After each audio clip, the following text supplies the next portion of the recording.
22. Hey guys, tonight we're going to step back in time and walk in the bare, cracked footsteps of a medieval peasant living in a small, forgotten village. Imagine it.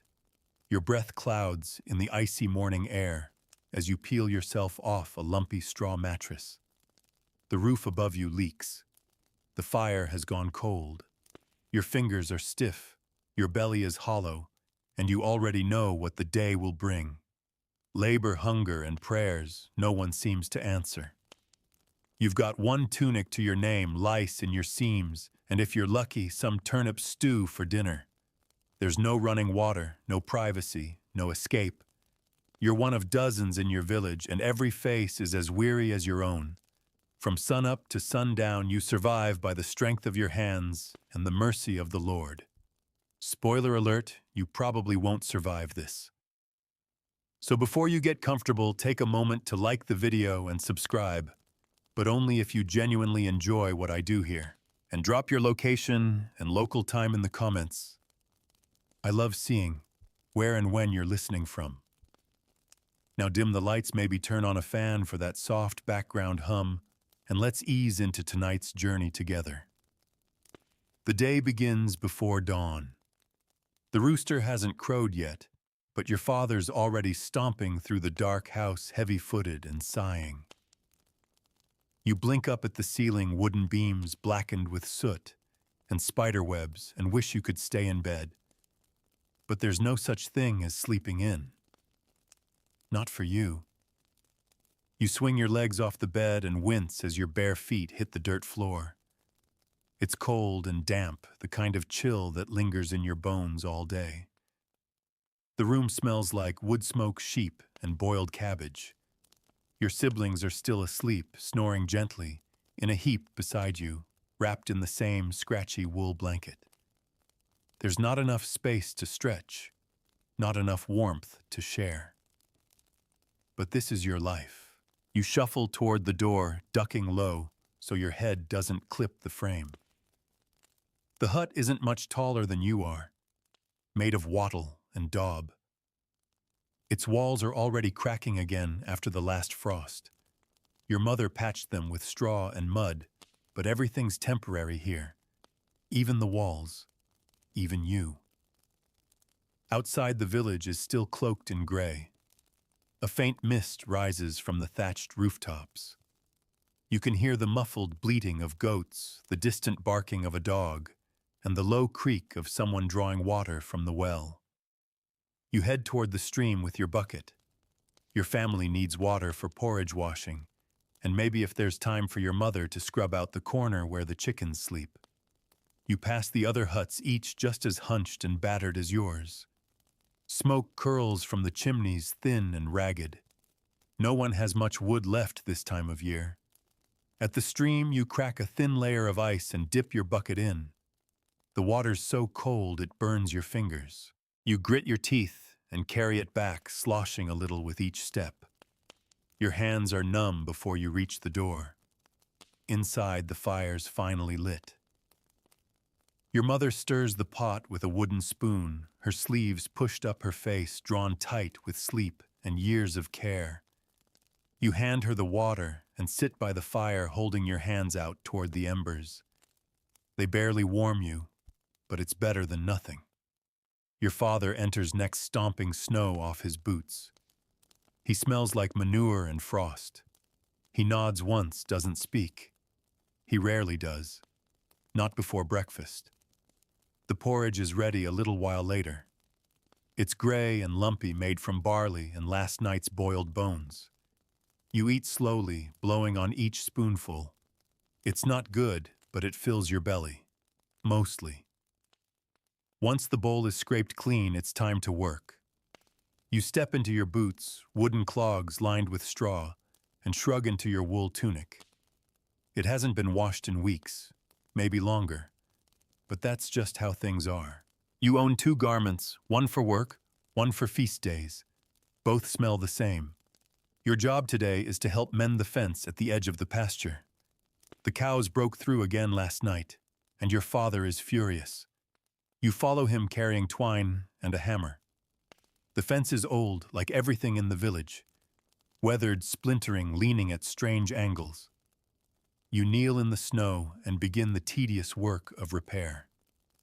The hours pass slowly. Your breath fogs in front of you. Your hands sting.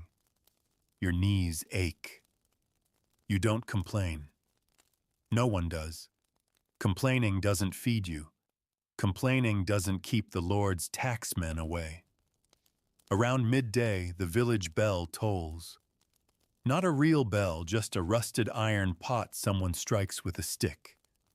It means stop what you're doing and say a prayer. You rise, bow your head, and mumble the words you were taught. Our Father who art in heaven. The words feel hollow sometimes, but you say them anyway. Maybe God is listening. Maybe he's not. But your priest says he favors the poor. You hope that's true, because you have nothing else. Lunch is a crust of bread with a smear of goat cheese. You eat it on a stump with your sister, both of you chewing slowly, eyes closed. You don't talk much. You're too tired. In the afternoon, you help muck out the barn. The smell is overwhelming. Your boots sink into filth. Your eyes water. You shovel silently, rhythmically, thinking of nothing. Sometimes that's the only way to get through it. Later, you fetch firewood, then carry water again, then scrub your hand raw with snow. By sunset, your muscles throb, your eyelids droop, but you still help your mother with supper, turnip soup and boiled millet. Your father eats first, then your mother, then the rest of you. That's the order. That's always been the order. After supper, the hut fills with smoke. The chimney doesn't draw well when the wind turns. You cough quietly and sit near the fire, mending a hole in your sleeve with clumsy stitches. The priest passes by and calls through the door. He's visiting homes this week, giving blessings. He steps inside, mutters a prayer, sprinkles a little holy water. You bow your head. He nods and leaves. The fire dims. Your family settles onto the floor, packed tight under the blanket. Someone farts. Someone giggles. Someone coughs. You close your eyes. You drift off. Tomorrow will be the same. Work, cold, hunger, silence. But you survived the day, and that's what counts. You wake to the sound of the cock crowing again. It's always the same, like a cruel alarm clock that never breaks, never sleeps in, and certainly never asks if you've had enough rest. You rub your eyes, blink through the darkness, and feel the press of your sister's knees in your back. Everyone's limbs are tangled together under the blanket. Someone's arm is slung over your chest. You don't know whose. You don't care. The fire has gone cold. Again. You can see your breath each exhale a foggy ghost that floats into the air and disappears. Your feet ache before they even hit the floor. You curl your toes, dreading the sting of frozen earth. Still, you rise. You always do. You slip out from under the blanket, trying not to disturb the others. You fumble for your tunic in the dark. It smells like smoke, sweat, and sheep. Outside, the village is hushed beneath a crust of frost. The thatch on the rooftop sparkles in the pale morning light. The fields stretch out like a sea of gray-brown dull and still waiting for spring. It's not here yet. But maybe soon. Your first task today is gathering firewood again. The pile behind the hut is running low. You strap a basket to your back and head toward the woods beyond the pasture. The path is rutted slick with frost. You tread carefully. You've heard of boys falling, breaking legs, or worse, freezing to death before help arrived. At the edge of the forest, you search for fallen limbs, dry bark, anything that will burn. The trees are skeletal in winter, bare and quiet. You move between them like a shadow, snapping sticks, dragging branches, loading your basket, until it leans heavy against your shoulders. As you work, you notice a small bird fluttering from branch to branch, calling out into the silence. You pause, watching it tilt its head. It's a strange thing how something so small can sound so loud when everything else is quiet. Then a shout. You freeze. It's just old Mathilde calling for her goat.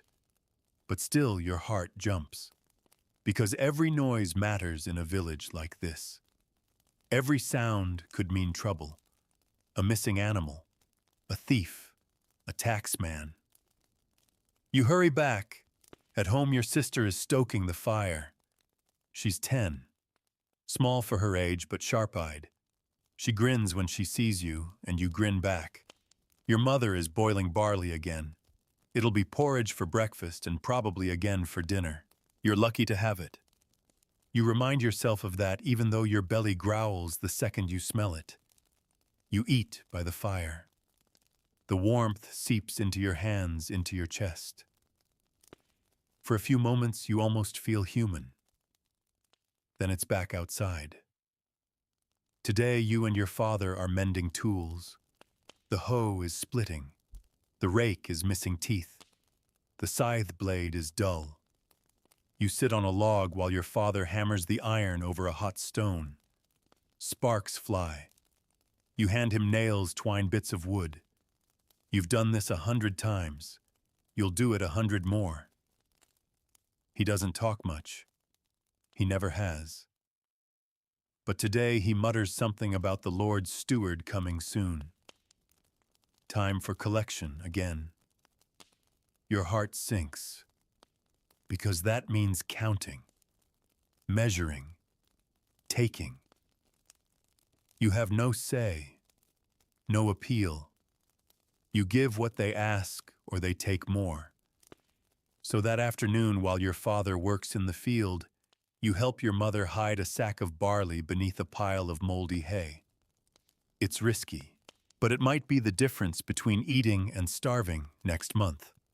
The steward arrives the next day.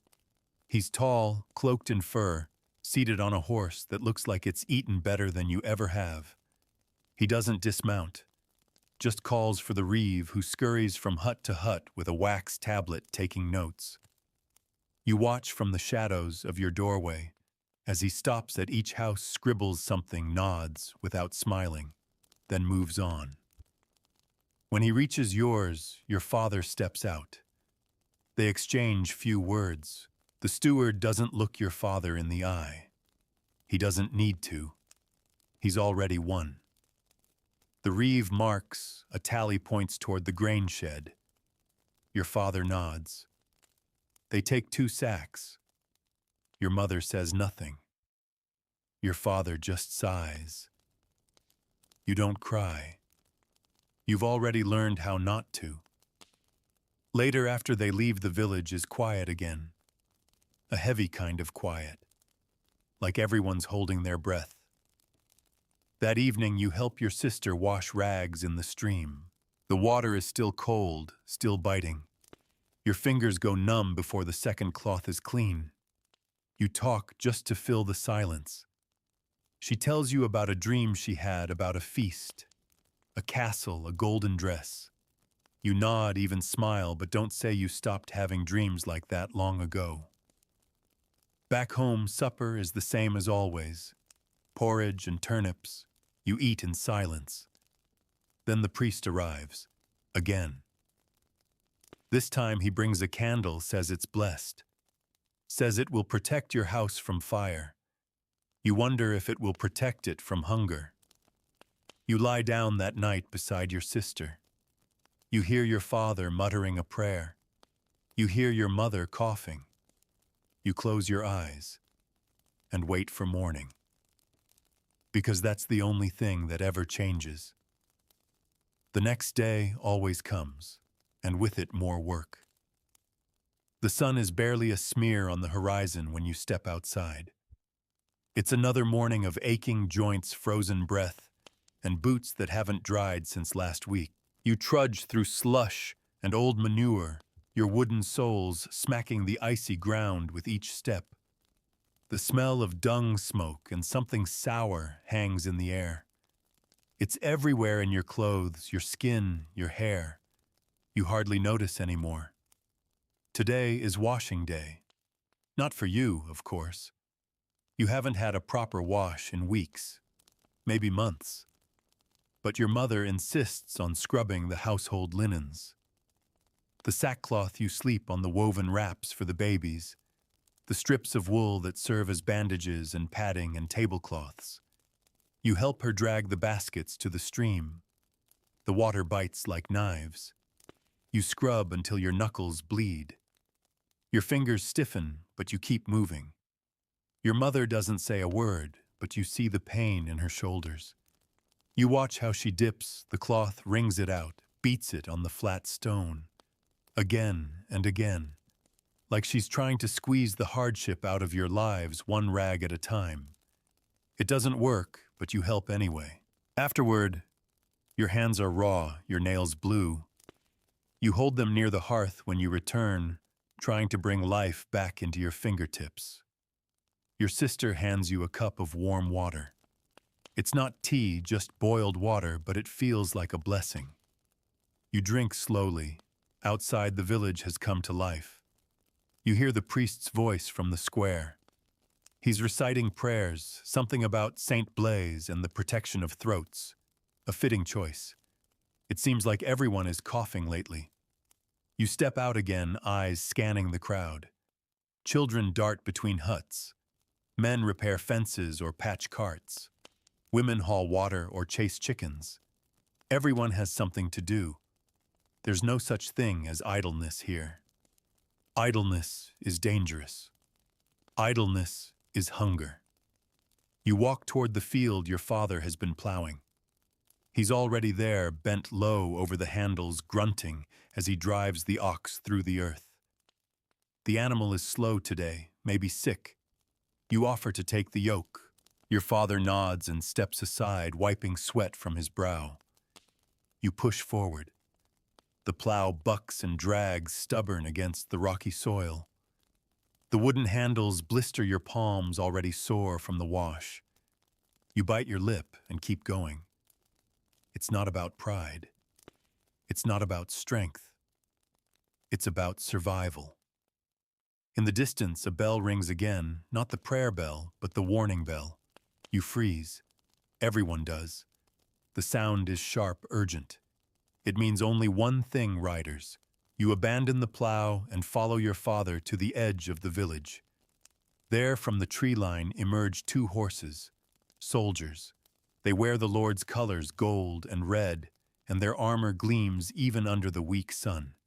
They don't speak at first, just dismount and read from a scroll, a new law, a new demand. This time they want wool, enough to supply the manor through the next season. You don't have much wool. No one does. The village elder speaks up. His voice trembles. He says the sheep have been sick. The harvest was poor. The people need what little they've kept. The soldiers don't care. They walk from house to house, inspecting bundles, marking ledgers. No one resists. You watch your mother offer up your last skein. You'd planned to trade it for a bit of honey next market day. Now it's gone. After they leave, the elder gathers the villagers. He says this is how it is. He says it has always been this way. He says you must pray harder, work harder. You stare at the spot where the horses disappeared. The mud holds their hoof prints like scars. That night, dinner is a weak broth, the last of the onions. Your sister coughs again, deep and rattling. Your mother presses a cloth to her forehead. Your father sits in silence, staring at the fire. You eat slowly. You don't taste it. You just move the spoon to your mouth and swallow. Later in the dark, you listen to the wind pushing against the thatch. You feel the draft sneak under the blanket. You hear the slow, tired breaths of everyone in the room. and you wonder how many winters can a body endure. How many days like this before something breaks? But morning will come. It always does. And you will wake up again. And you will rise again. Because that's what life in the village demands. Not glory, not comfort, just survival. The next morning you wake before your eyes even open. Your body knows the weight of the day before you feel the cold or hear the creak of the shutters. Your shoulders throb, your knees ache. The blanket clings to you with the sweat of shared sleep, and when you finally sit up, every joint protests. Your sister's breath is shallow beside you. She didn't eat much last night. Her cough is deeper now, and your mother keeps checking her forehead with the back of her hand more often than usual. You don't ask. You don't need to. You know what that kind of quiet means. Outside, the snow has begun to melt into thick slush. Spring is teasing the village, showing signs of life here and there. A green blade of grass, a drip from the eaves, birdsong from somewhere in the hedgerow. But it's not true warmth yet. It's still cruel out. Wet and bone-deep cold. You're assigned to help mend the village path today. The ruts have grown deeper over the winter, turning the road into a channel of muck. Your job is to fill them with stones hauled from the riverbank. It's miserable work. Each step into the muck threatens to steal your boot. Your fingers are raw from lifting wet rocks. The reeve passes by during the work, nodding once as if to say, "Good enough." You don't answer.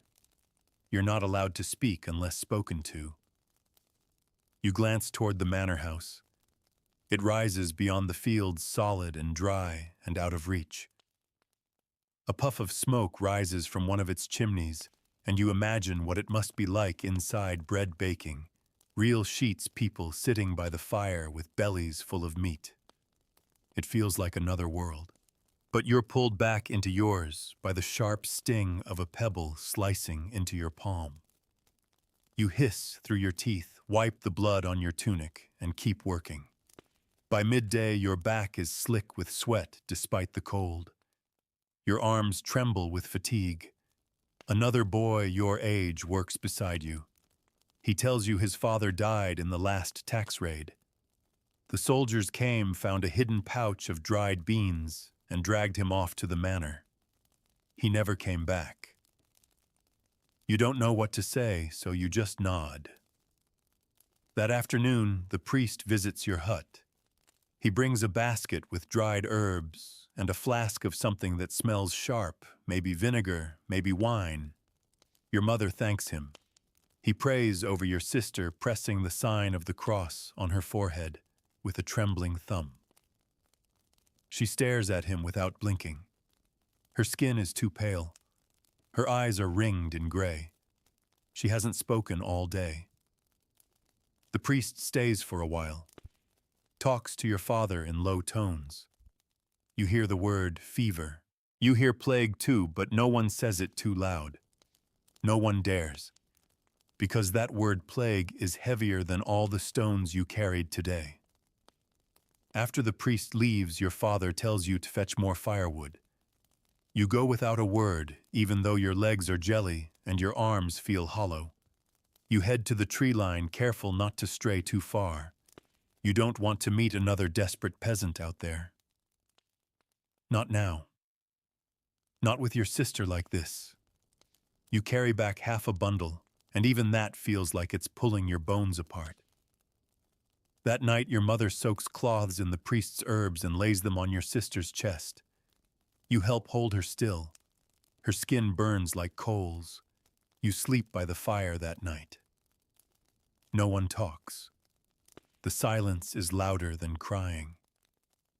Your dreams are strange, not of castles or fields, but of water. Endless water, rising fast. You wake with a start. The fire has burned low. Your sister is still. You lean close, hold your breath, watch for hers. She's breathing, barely, but she is, and so you breathe too. The next day is market day. You help your father load a few things to trade a bundle of wool, a dried rabbit skin, and some eggs. It's not much, but it's all you have left. The market square is muddy, crowded, full of murmurs. People glance at each other with suspicion now. Everyone's watching for signs, coughs, limps, too pale skin. The air feels heavier. You trade for onions and a hunk of stale rye bread. Someone tries to sell you a candle made from tallow, but it's too soft and already melting. You pass. On the way home, you pass a boy dragging a dead pig on a sled. It's stiff, its mouth open. His face is expressionless. He doesn't look at you. That night, your mother makes onion broth and feeds it to your sister by the spoon. She drinks. She keeps it down. You all breathe a little easier, but no one says anything. You know better than to tempt fate with joy. Because in the village, joy is not free. It costs, and you've already paid too much. Spring arrives slowly, like an old man dragging his feet across the village. One day, the frost doesn't return. The next, the wind softens, and then suddenly you hear it water. The stream near the woods, once locked under ice, now runs freely again. It's a quiet sound, but to you it feels like the loudest thing in the world. You step outside and sniff the air. It's different. The scent of thawed earth, wet leaves, something green returning. The fields still look battered, but there's hope in them now. Patches of grass poke through the slush. A few bold birds call out from the trees. Even the animals seem more alive. Goats bleat louder. Chickens scratch with purpose.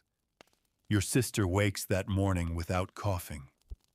She sits up on her own, her hair tangled and her face pale, but she smiles. Just a little. You smile back. That tiny expression is worth more than gold. Everyone begins to move faster. You feel it across the whole village. Rakes come out, spades get sharpened, and people start clearing debris from their doorsteps.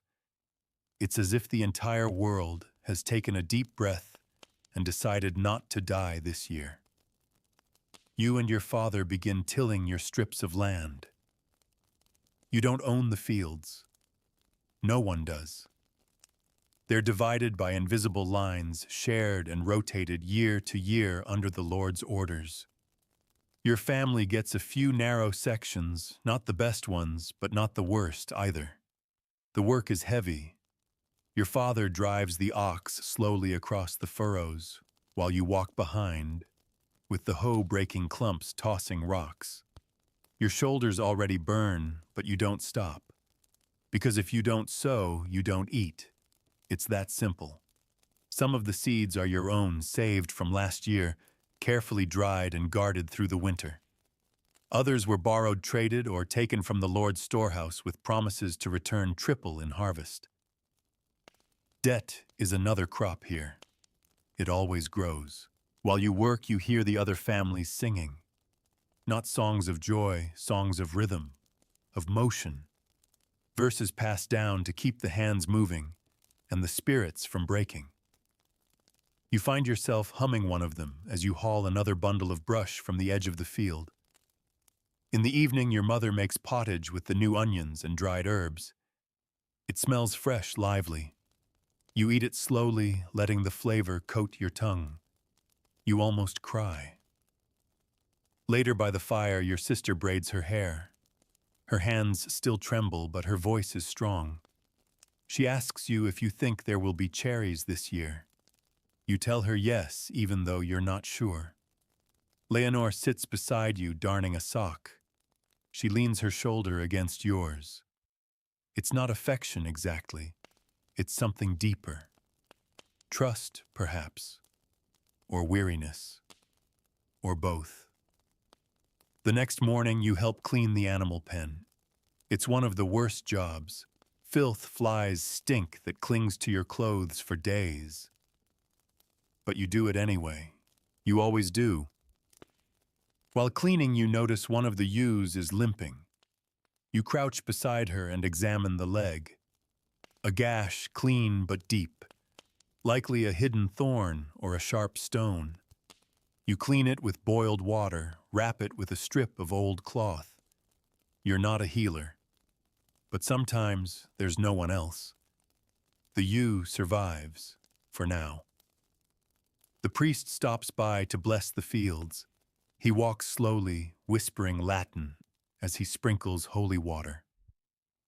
Your father nods solemnly. Your mother crosses herself. You just watch.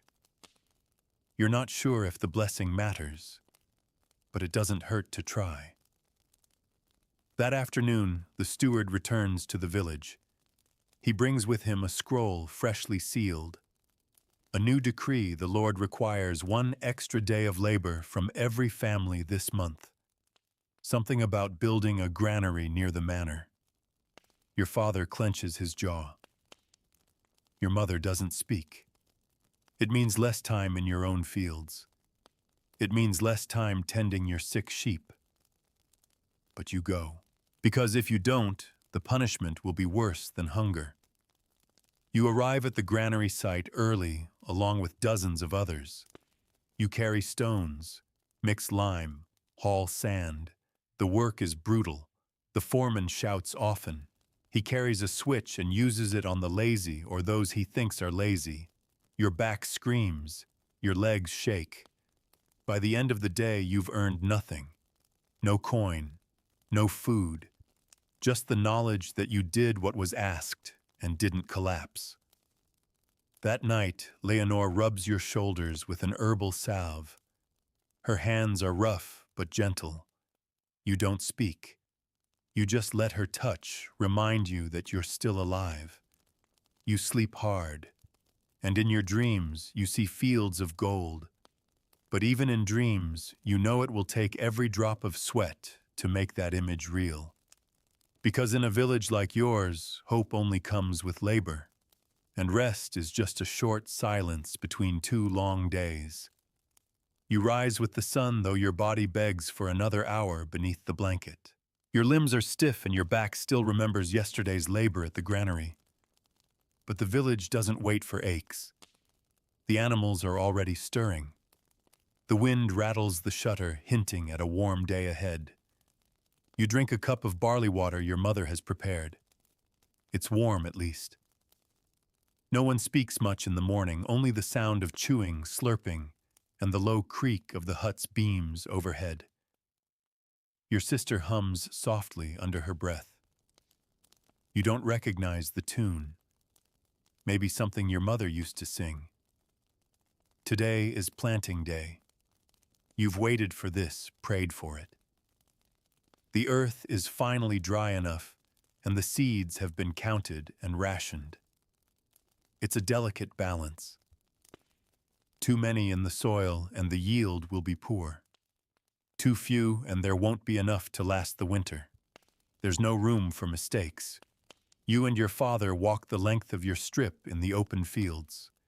It's long and narrow, wedged between 2 others. You recognize the landmarks, stones, tree roots, a crooked post that marks the end of your claim. These fields have been shared for generations. They belong to the Lord, but in truth, they belong to the hands that work them. You begin by turning the topsoil again with a wooden hoe. The blade is dull, and every stroke jars your shoulders. Your father walks behind you, dropping seeds into the shallow furrows. You follow using your foot to press the soil closed. It's a rhythm you both know by heart. Other families work nearby. The clink of tools, the low murmur of voices, the occasional bark from a dog. This is the closest thing your village has to music. By midday, the sun is high and sweat clings to your skin. Your tunic is damp and smells like damp wool and churned earth. Your sister brings bread and spring onions wrapped in cloth. You eat under a tree, drinking from a shared flask of watered-down ale. It's warm and sour, but it settles your stomach. Leonore joins you carrying a bundle of wild herbs. She's been collecting them for tea salves and trades. She squats beside you and hands you a sprig of mint. You chew it slowly, letting the sharpness cut through the taste of sweat and dirt. You glance at her. Her cheeks are flushed from the sun. Her hair is tied back with a scrap of blue ribbon. She sees you looking and raises an eyebrow. What she asks? Nothing, you reply and look away. But something in your chest shifts. After lunch, you finish the last row. Your body groans with each movement, but the work must be done today. A single day's delay can ruin a harvest. Your father grunts in satisfaction as the final seeds are buried. He kneels and makes the sign of the cross in the dirt. That night, your mother prepares a rare treat, flatbread, with herbs and garlic. You don't ask where she got the ingredients. You just eat and savor every bite. Your sister seems better. The color has returned to her cheeks. She's quieter than usual, but when your father makes a rare joke about goats being smarter than men, she laughs out loud. The sound fills the room like bird song. Later, you help your mother collect kindling for the evening fire. The moon is already rising pale and soft in the sky. You carry a bundle in silence, watching the wind ripple through the fields you just planted. You did well today, your mother says. You nod. You'll make a good husband, she adds. You don't know what to say. You think of Leonore, of her hands brushing yours as she passed the mint, of her eyes curious and clear. But you say nothing. Just keep walking. Back inside, the fire crackles. Your sister braids your mother's hair. Your father sharpens a blade with slow, steady strokes. Leonore sits across from you, sorting herbs into jars. You feel a strange sense of peace settle over you. It won't last. You know that. There will be floods, or drought, or blight, or taxes, or fever. There always is. But tonight, the fields are planted, the fire is warm, and no one is coughing. And sometimes that's enough. You lie down and close your eyes. You picture the seeds in the ground, sleeping in their dark beds, waiting to rise. And in the quiet of the hut, wrapped in warmth and stillness, you let yourself hope. Just a little.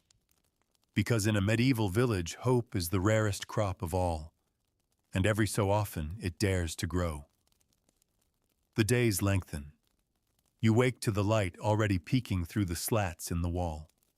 A rooster crows, and before you've taken your first breath, you know what's waiting: animals to feed, fences to check, tools to sharpen.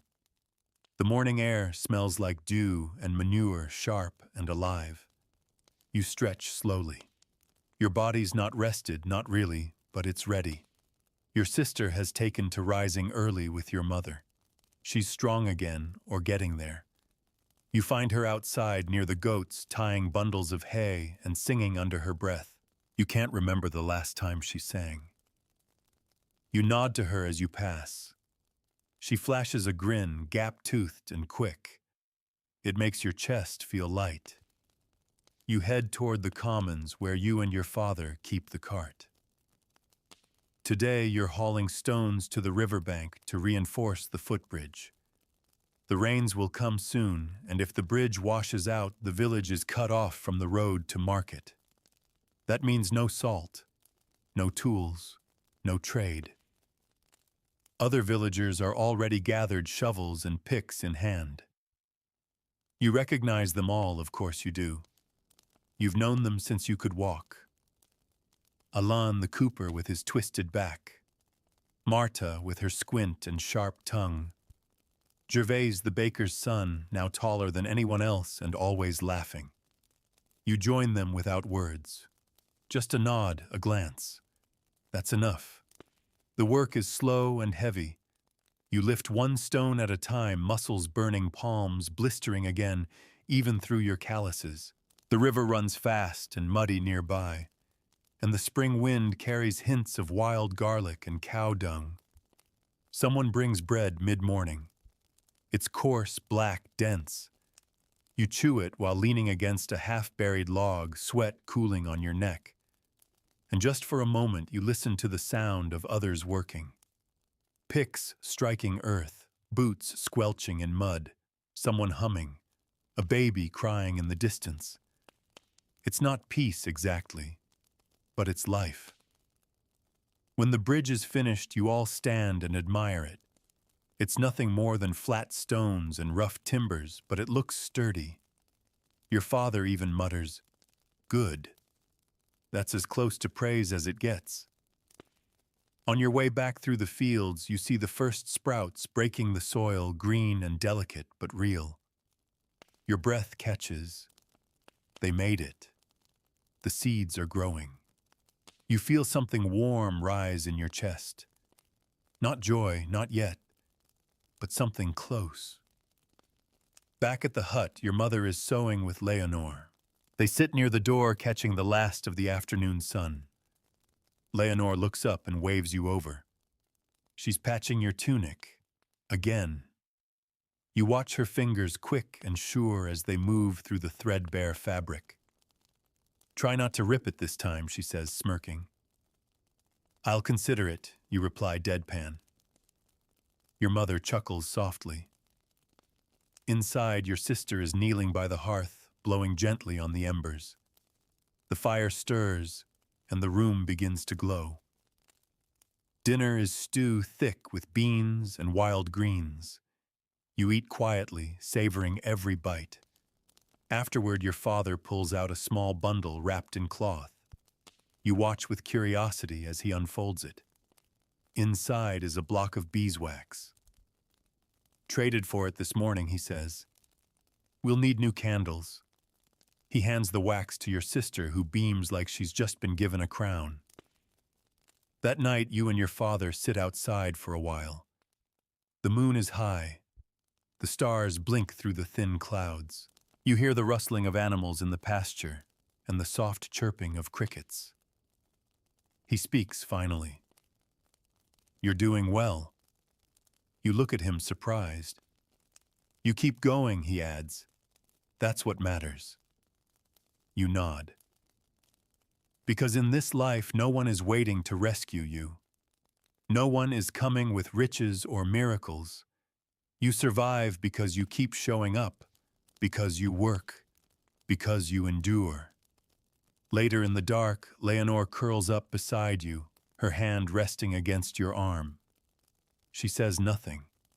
You say nothing. But the quiet between you hums like something sacred. You think of the bridge, of the sprouts, of the stew, and you wonder if maybe, just maybe, this year will be better than the last. You don't say it aloud. You're not foolish. But you let the thought settle warm and fragile like a candle flame in your chest. And for the first time in a long while you fall asleep, not with dread, but with a thread of hope winding softly through your dreams. Morning comes with a softness you didn't expect. No icy wind, no frost at the corners of the walls, no bitter chill clawing at your skin the second you stir. Instead, the air smells faintly of grass, damp, sweet, and new. Spring has finally stepped through the door. You stretch and sit up slowly. Your muscles ache, but it's not the sharp pain of winter fatigue. It's the steady throb of a body that's worked and is healing. Your sister is already up, clattering gently with a pot over the fire. She hums as she stirs, and for once you don't mind the noise. It feels like the village itself is humming. You step outside into the light, blinking at the gold that spills across the fields. Everything glistens, leaves rooftops, even the worn path to the well. The earth is still heavy with moisture, but you can smell life in it. Today is market day. You and Leonore are chosen to go along with two other villagers. It's not far, half a morning's walk, but it's rare that you get to leave the village, and rarer still that you do it with someone your age, someone you care for. You bundle a few goods, woven baskets, dried herbs, one of your mother's carved wooden spoons. Simple things, but maybe enough to trade. The walk is long and quiet. Birds chatter above you, and the road winds between pastures and copses of trees still waking from winter.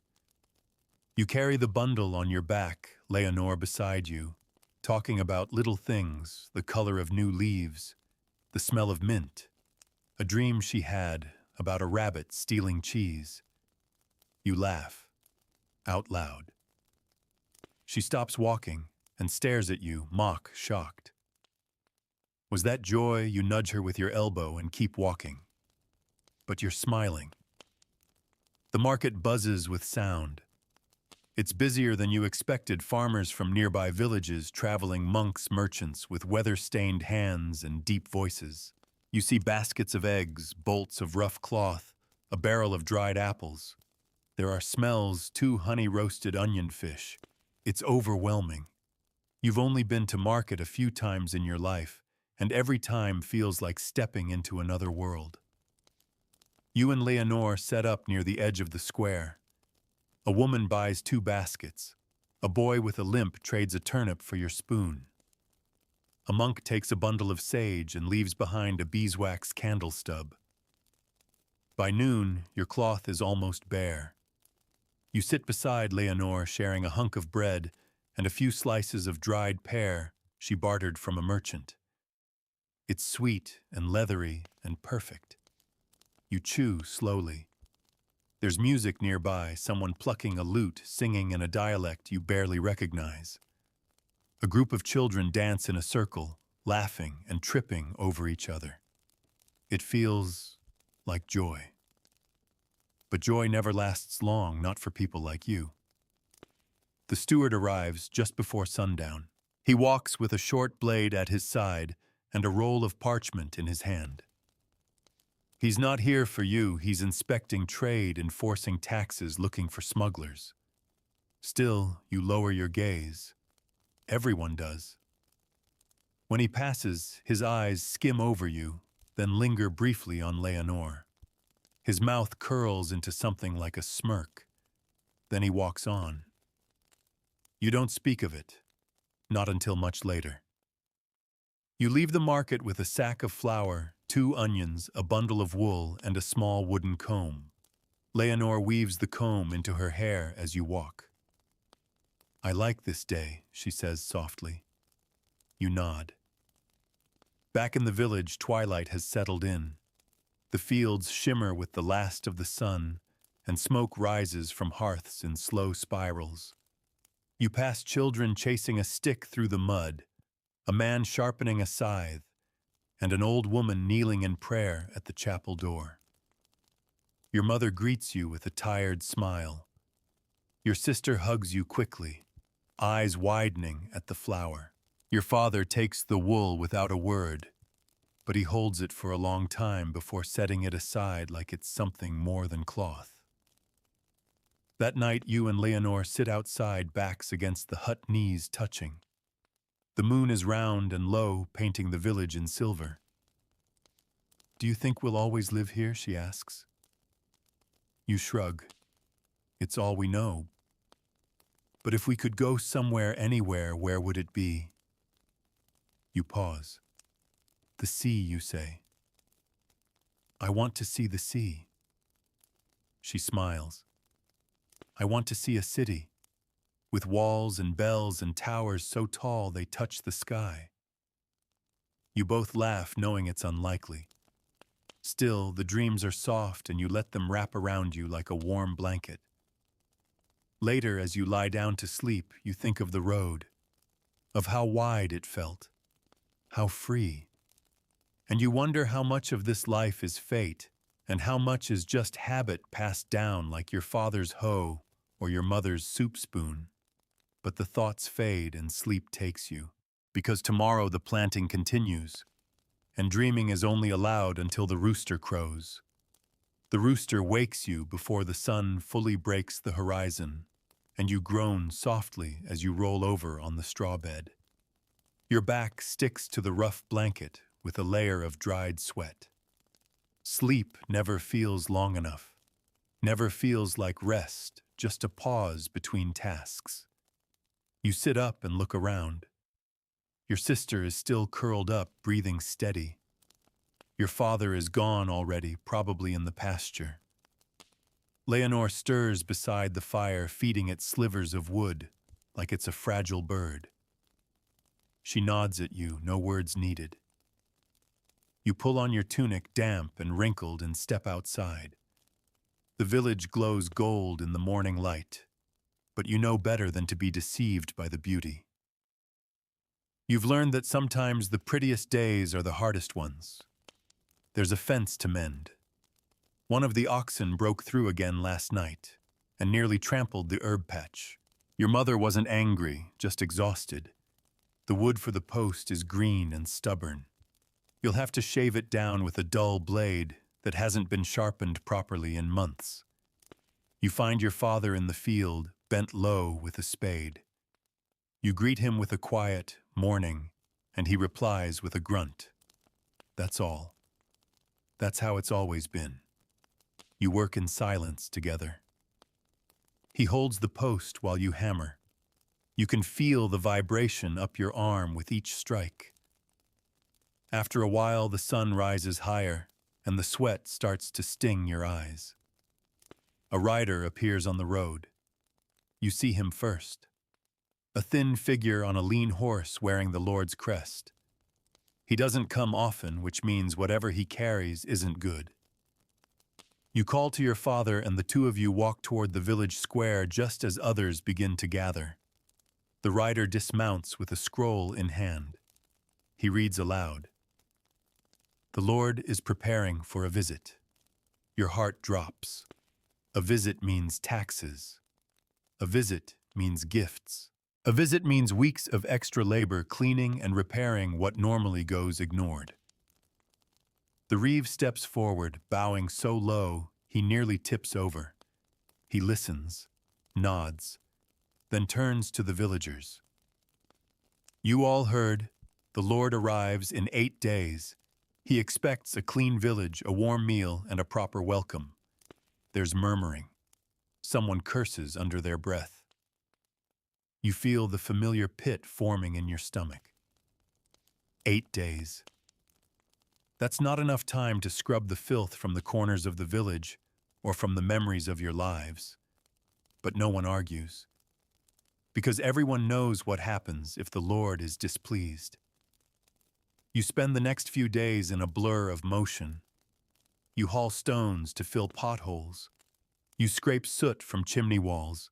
You help carry waste to the edge of the woods and dump it into the pit, gagging with every step. Your hands are blistered again. Your knees bruise. Leonore helps mend the torn banner that will be tied to the chapel. She works by candlelight long after everyone else sleeps, her fingers bleeding where the needle pricks. The day before the visit, the steward arrives to inspect the progress. He finds faults everywhere, tells the baker to fix his shutters, demands fresh straw on every doorstep, insists the livestock be tied far from the square so the Lord's nose isn't offended. You watch him strut through the village with his clean boots and clipped speech, and you wonder how someone can live so near you yet know so little about what life is like here. Finally, the morning comes. The village lines the path, every man, woman, and child scrubbed and dressed in their best, meaning the least ragged tunics and the cleanest faces you can manage. The Lord's procession enters slowly, 6 riders, 2 carts, and 1 tall man in a velvet coat who sits on a horse the color of smoke. He barely looks at the people as he passes, just nods once when the priest offers a blessing. The reeve greets him with trembling arms and leads him to the feast prepared in the chapel hall. There's roast chicken, one of your own, you recognize it, and honeyed carrots. Bread baked fresh that morning. Wine bought on credit. You and the others wait outside. You aren't invited in, of course not. The feast is for him. You just made it. Later, as the carts roll away and the Lord disappears down the road, the village exhales. The work isn't done. Not really. You're left with less than before. But you survived the visit. That night you collapse on the floor, too tired to eat. Your body aches in new places. Your palms are torn. Your feet blistered. Leonore lies beside you. She whispers he never even smiled. You stare at the ceiling. He didn't need to. And that's the truth of it.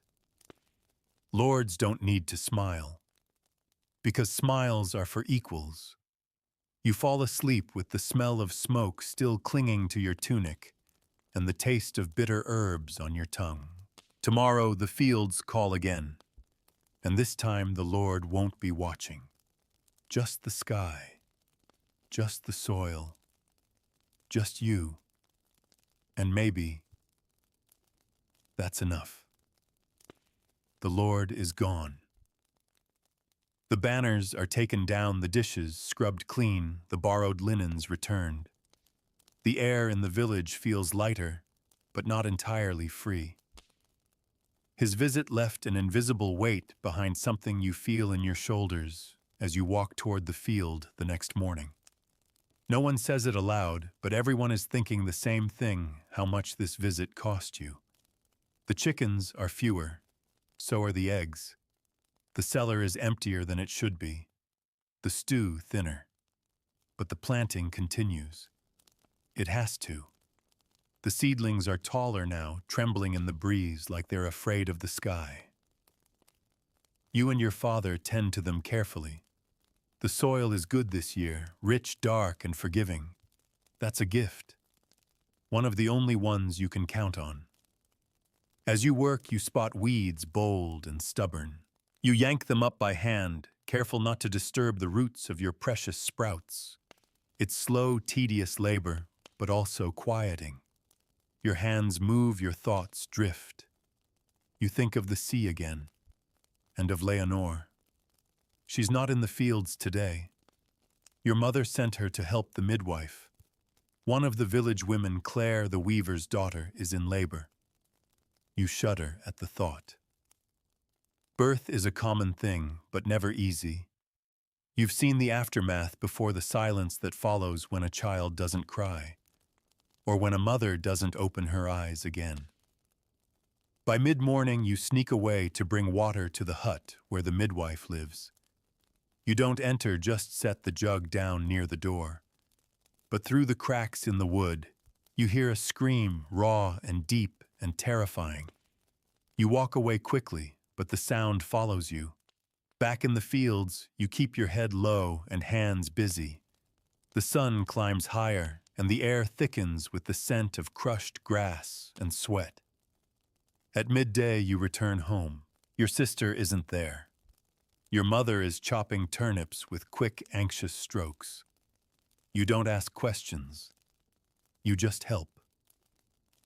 Eventually, Leonore comes back. Her dress is stained, her arms smudged with ash and herbs. She doesn't speak at first, just washes her hands at the basin and sits down heavily by the hearth. She lived, she says after a while. The baby, too. You nod, unsure what else to do. She adds, barely. Then she goes quiet again. That evening, the village breathes easier. There's a strange sense of gratitude, though no one speaks it. The mother lived. The child is alive. In a place where death feels like part of the rhythm, a birth feels almost like rebellion. You and Leonore sit together near the pasture, the sheep grazing in crooked lines nearby. The air smells of wet wool and clover. She was screaming, "You say more to yourself than to her." She was. Leonore replies. But she fought. Harder than anyone I've seen. You look at her, the fading sunlight touching the edge of her cheek. She's changed since winter. Stronger, quieter. Something fierce lives in her now. You want to say something, anything. But the words sit in your throat like pebbles. So instead you lie back in the grass, stare up at the sky, and listen to the wind move through the leaves. In the distance, a dog barks. A baby wails.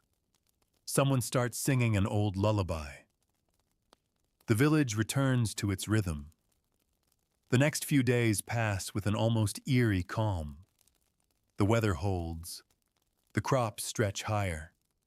The goats are fat and loud. You help build a fence around the herb garden. Your mother has decided to grow more than just kitchen plants this year. She wants mint yarrow fennel things to trade and barter, things that soothe the body when nothing else can. You dig the post holes with a broken spade. Leonore holds the stakes steady. You don't talk much while working, but there's a comfort in that silence. At one point, she wipes sweat from her brow and says, "We could build something better than this, you know." You glance up. The fence, no, she says. The village, life, all of it. You don't laugh. You don't dismiss her, because in that moment you believe her. Later, your father takes you to the forest's edge. There, under a canopy of green, you search for firewood. He shows you how to spot dry branches, how to snap them clean, how to carry them without cutting your hands. "We'll need more before winter," he says. You nod. You know. You always do. As you walk home with arms full of wood, the sky darkens behind you. The scent of rain rides the wind. A storm is coming. You quicken your pace. Because in a medieval village, you don't outrun storms. You prepare. You brace. And you hope the roof holds. The storm hits just after nightfall. You hear it coming, first low rumbles in the distance, like the earth itself is muttering something angry. Then a sudden hush, as if the whole village is holding its breath.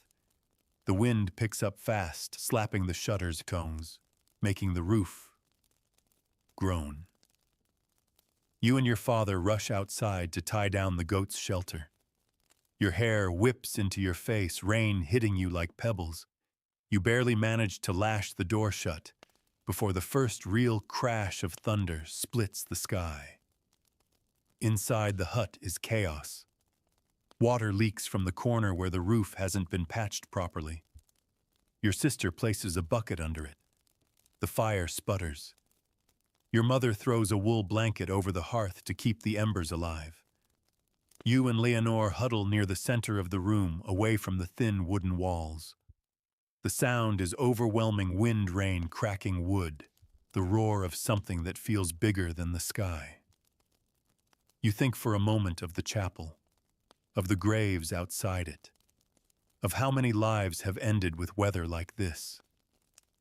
There are no warnings, no sirens, no forecasts here, just instinct and prayer.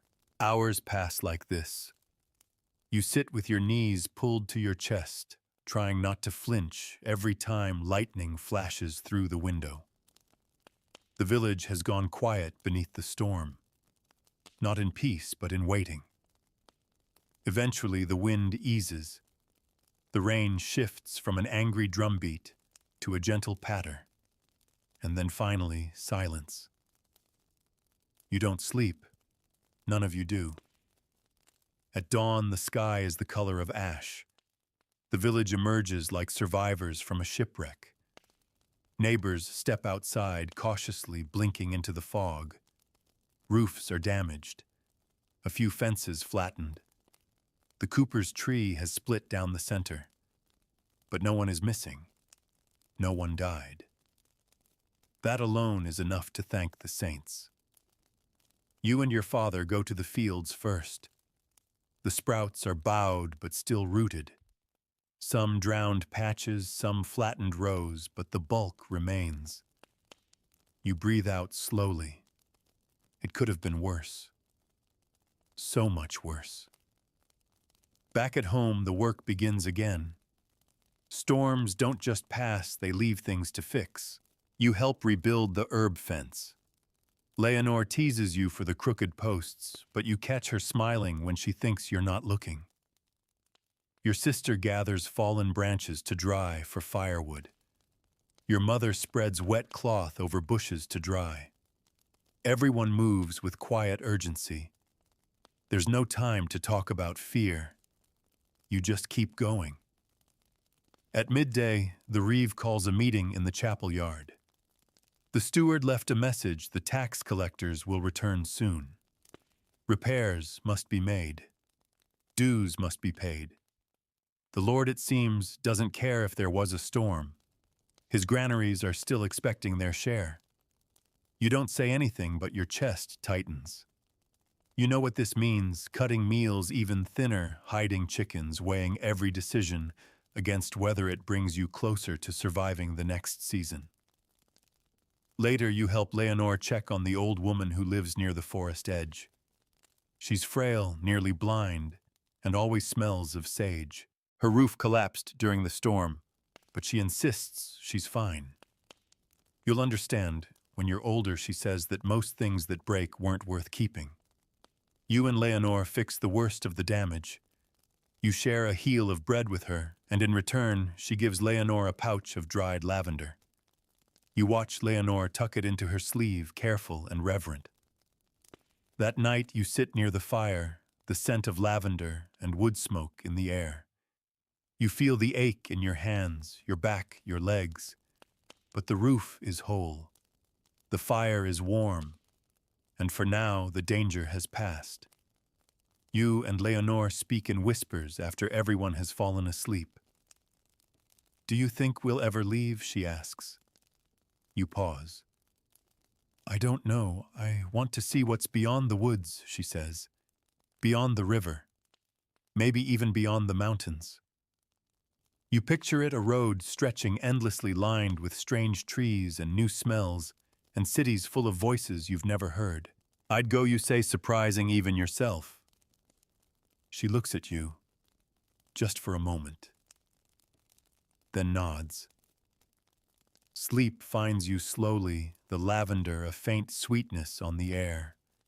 And just before you drift off, you wonder if you left, if you followed that road. Would you miss this place, the mud, the hunger, the storms?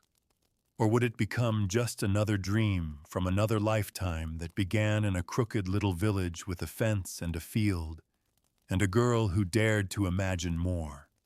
The days after the storm fall back into a rhythm, not because life becomes easier, but because it must. You rise, you work, you sleep. The soil doesn't care about the holes in the roof, and the Lord's taxes won't wait for pity. The only direction you know is forward. You're helping mend a wall today. Not yours, but your neighbor's Etienne the thatcher, who lost the entire north side of his hut in the wind. He's too old to rebuild it alone, so you join a group of other villagers. No one gets paid for this, of course. But if Etienne's roof stays broken, it'll bring cold and sickness to the village. And that matters more than coin. You carry the stones from a collapsed fence one by one. Each is heavier than it looks. You smear mud between them, wedge slats of damp wood, and curse under your breath when it all shifts crooked again. Your arms burn, your hands throb. But when you look up, you see Leonore working nearby, mud on her cheek hair, tied back, eyes narrowed with focus. It gives you just enough strength to keep going. By late afternoon, the wall stands wobbly, uneven, but standing. Etienne claps you all on the back, one by one, and disappears inside his repaired home without a word. It's the most gratitude you'll ever get. But no one minds. You and Leonore walk home side by side, feet dragging in the dirt. "I heard there's a fair coming to the next village," she says, "at the end of the month." A fair, you ask. It feels like someone just whispered a dream into your ear. She nods. There'll be music, maybe even roasted meat. You look at her sideways. You believe that? She shrugs. Don't you want to? The question stays with you that night as you sit beside the fire, your mother spinning flax, while your father patches a shoe with a bit of twine. Your sister has taken to singing softly when she works old lullabies half-remembered. The same songs your mother used to sing to you before the days got too long and the nights too cold. You stare into the flames, wondering what a fair might feel like. A place where music plays not for the Lord, but for everyone. A place where no one is counting out barley for taxes or patching roofs under threat of hunger. A place where maybe, just maybe, you can forget you're a peasant. Just for a moment. The idea feels almost dangerous. The next morning, the reeve calls another gathering. The Lord has requested another round of supplies, dried herbs, cured meats, small crafts. There's talk of needing more wool, more labor, more time. No one argues, but the tension tightens like a noose. Later, you visit the weaver's wife to trade a small bundle of firewood for some leftover flax. On the way, you pass by the chapel and see Claire, the new mother, sitting outside with her baby. The infant is swaddled in patched cloth skin as pale as milk. You stop, unsure what to say. He sleeps, Claire whispers. For now. You nod. He's strong. He has to be, she says without smiling. You remember the screams, the storm, the smell of wet earth and blood. You also remember the lavender in Leonore's sleeve and the way her eyes refused to look away from the pain. When you return home, your mother is kneading dough. She presses down with her palms over and over, muttering a prayer between breaths. You've never asked which saint she prays to. Maybe none. Maybe all of them. That night you sit outside with Leonore. The moon is a thin crescent like a knife hanging in the sky. What would you do at the fair, you ask? She leans her head back. I'd dance, you laugh softly. I've never seen you dance, Lynn. Then you haven't been looking. You're quiet a moment. Then I'd eat roasted apples. With honey. Maybe two. She smiles. You'd make yourself sick. Worth it. A wind picks up, but it's gentle. It smells of wild herbs and distant fire. She turns to you. What if we didn't come back to the village, she nods. You don't answer. You're not sure if the silence is your fear or your hope. Later, after you've both gone quiet, she rests her head on your shoulder. For a moment, you pretend the world outside this moment doesn't exist. There's no Lord, no taxes, no endless labor. Just two souls sitting under a sky too wide to hold their dreams. And in that sliver of stillness, you feel it again, that fragile, foolish thing called possibility. The days blur. The calluses on your palms deepen. The mornings arrive a little earlier, the sky holding more light. The crops begin to reach toward the sun, taller and thicker, and your family speaks in cautious tones about the coming harvest. But for now, there is only labor. You start the day with sore legs and a jaw that aches from grinding herbs last night by candlelight. The pestle is worn smooth, and your arms still hum with the repetition of it. Your mother says you have a healer's hands. You say you'd rather have a healer's freedom. You and Leonore help your father dig a new drainage ditch. The last storm made it clear the slope isn't steep enough, and the water pools drowning the young roots. So today you shovel. The dirt is thick and clings to everything, your sleeves, your hair, even your teeth. You swallow a mouthful once by accident and spit it out, cursing softly. Your father chuckles. A real chuckle, not just the ghost of one. That somehow makes the taste bearable. At midday, you rest beneath a crooked tree by the edge of the plot. Leonore peels an apple small shriveled stored from winter and splits it between you. It's sour, but you pretend it's sweet. That's the rule. You still thinking about the fair, she asks. You nod. Every night. She smiles. Then we should go. You glance around at the rows of beans, the fence, the hut beyond. At your father working with bent shoulders that never straighten anymore. How, you ask? She shrugs. We'll find a way. It sounds impossible. You both know that. But also, you both need to say it. Need to believe that roads exist for people like you. Later, you're sent to the chapel to help the priest mend a leaky window. The glass is cracked, but it's the frame that's failing, rotted from years of neglect. He's old, nearly blind, but sharp in his commands. You obey in silence. He talks while you work. About saints, about obedience, about the Lord's blessing for those who remain humble. You don't argue, but part of you wonders why the Lord's blessing always feels so much like punishment.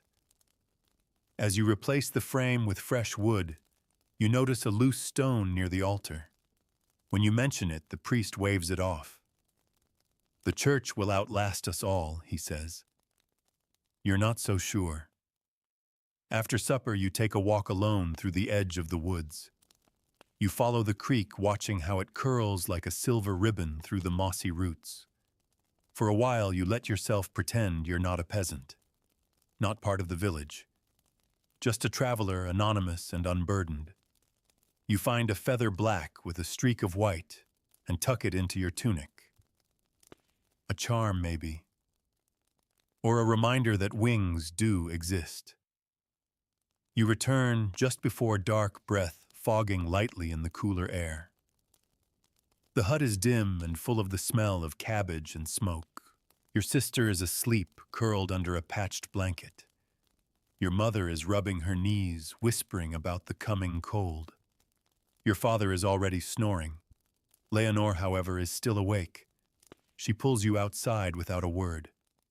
The stars are bright tonight, clear and sharp, with no clouds to blur their edges. She hands you something, a scrap of cloth stitched in a rough spiral. The thread is dyed with crushed berries, faded but still red.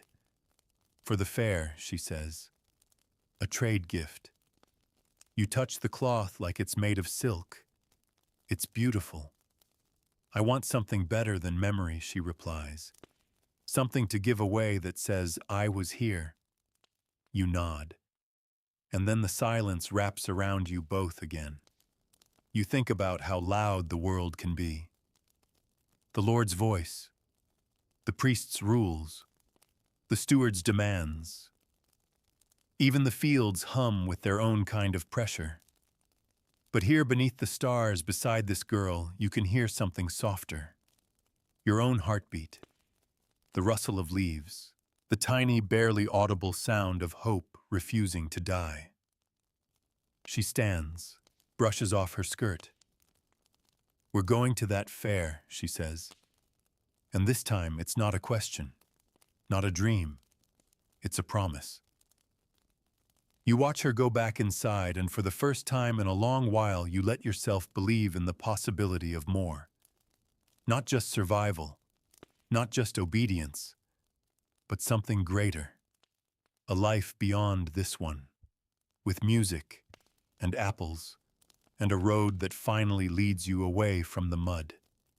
The fair becomes a beacon, a small flame in your mind that refuses to go out. Every weed you pull, every chicken you feed, every shovel of dirt you heave, it's all done with one thought, echoing louder than the pain in your back. I'm going to that fair. The days shorten. The heat lingers a little longer than it should, which worries your father. Too much sun can dry out the crop just before it matures. He watches the sky more than usual, squinting at clouds like he's reading signs. Your mother preserves food in silence. The way she salts meat and lays cloth over drying herbs feels heavier, more urgent. You find yourself working faster, more willingly. There's purpose now. Not because the Lord expects it, not because survival demands it, but because something finally is yours. A goal not handed down by someone with a title, but whispered between you and your sister under a sky too wide to contain you. Leonore has been weaving. At night, she stitches small pouches from leftover fabric, embellishing them with loops and stars and twisted knots. She plans to trade them for honey or a ribbon, or maybe a tin cup that's not bent. You help when you can, threading needles, cutting cloth, holding the end taut while she pulls. Your mother notices. Of course she does. One night while your father sleeps, she sits beside the hearth, spinning wool, and says without looking at you, "Fairs are for people with coin." You pause. "We'll trade." She doesn't speak for a long time. Then finally, don't get your heart set on the world outside. It doesn't want you. The words settle on you like a blanket dipped in ice. But you don't answer. Because you've seen enough to know the world doesn't offer invitations. You have to walk into it anyway. 2 days before the fair, you wake early. The air smells like damp straw and ash. You help your father stack kindling, then run errands for the priest, carrying a heavy jar of honey and a basket of apples donated by a nearby village. They're meant for the chapel's autumn altar. You steal one. Just one. It fits perfectly in your palm. You and Leonore sit by the stream that night and share it. It's mealy, half bruised, but still sweet. And for a moment, it's easy to pretend you're not who you are. She shows you the pouches she's finished, 10 of them, each stitched with care. "They're not perfect," she says. "They're real," you reply. She smiles. On the morning of the fair, you rise before dawn. You wear your least tattered tunic. Leonore braids her hair with a strip of blue ribbon saved from your mother's wedding chest. Your father eyes you warily, but says nothing. Your mother gives you each a small packet of barley and 3 strips of dried venison. She doesn't say good luck. She just presses the food into your hand and turns away. The road to the fair is longer than it looks on the map the priest drew in the dirt. You and Leonore walk for hours past the familiar edge of the forest, across fields you've only ever heard about in stories, over a wooden bridge that creaks with every step. The sun climbs higher. Your legs burn. Your stomach grumbles. But then in the distance you hear it. Music. High and lilting and strange. Pipes, drums, laughter. The scent of roasted onions and baked pears drifts across the wind. You turn a corner and see at the fair alive and glittering in a way that nothing in your village has ever been. Bright tents ripple in the breeze, their fabric dyed colors you didn't know existed. Merchants call out in thick accents. Children chase ribbons. A juggler tosses 3 apples into the air and catches them behind his back. There's a man eating fire. A woman with a bird on her shoulder. A child dancing on stilts. You and Leonore stop at the edge, just for a second. And then, like stepping into a story, you walk forward. Everything blurs, sound, color, smell. You trade your pouch for a chunk of honeycomb. You eat it with sticky fingers, the sweetness making you dizzy. Leonore sells 3 more pouches and buys a comb carved with vines. You play a game where you throw pebbles into clay pots. You win nothing. But you laugh. For once you laugh. At the edge of the crowd, a small band plays a slow tune. A circle forms. A dance begins. You don't know the steps, but Leonore pulls you forward anyway. You spin, stumble, catch your footing. Others join in. Strangers. And for a moment you forget the village. The dirt. The hunger. The storms. The taxes. The priest. The Lord. You're just feet on grass music in your ears and breath in your chest. And when the music ends and the dance fades and the sky begins to dim with the gold of evening, you realize something: the world may not want you, but it doesn't get to decide who you become. You leave the fair when the sun begins to sink behind the trees, trailing fire across the sky. The road home feels longer, as if time itself wants to stretch out the memory. Your feet ache, your shoulders sag, but there's a smile in your chest, still warm like a coal wrapped in cloth. Leonore walks beside you, humming one of the songs from the fair. Every now and then she fingers the carved wooden comb in her pocket, as if checking to make sure it wasn't a dream.